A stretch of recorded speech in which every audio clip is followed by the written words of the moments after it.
Բանակում խաղաղ պայմաններում զոհված զինվորների հարազատները վերջնականապես կորցրել են իրենց հավատը, թե երբևէ կբացահայտվեն որդիների սպանությունները։ Ամեն հինգշաբթի նրանք շարունակում են հավաքվել կառավարության շենքի մոտ, ընդամենը իրենց գոյության մասին հիշեցնելու համար։ Նրանք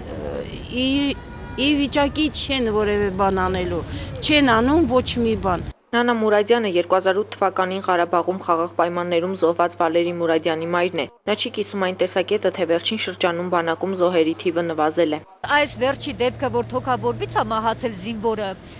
թոքաբորբից մահանալն էլ է սպանություն բանակում, այսինքն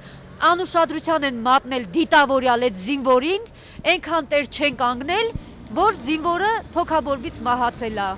Այսօր կառավարության շենքի մոտ էին հաշմանդամոթաչուները, որոնք ոչ մի կերպ չեն կարողանում ստանալ իրենց հասանելիք թոշակները։ Նրանց էր միացել նաև մարզից ժամանած մի քաղաքացի, որն իրեն անզոր է համարում պայքարել դատարանի անարդարության դեմ։ Թալնի շրջանի Նորարդի գյուղի իմ հայրական տունը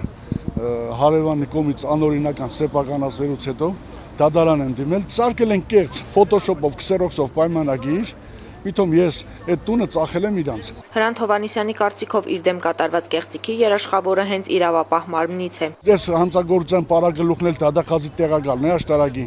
Արագածոտնի մարզի Դավիթ Ավակյանը։ Ստեղծեցին կեղծ պայմանագիր ու ստեցին իմ նկատմամբ քրեական հետապնդում արդեն մի տարի։ Տաթևիկ Ազիզբեկյան, Հովսեփ Հովսեփյան, IPV։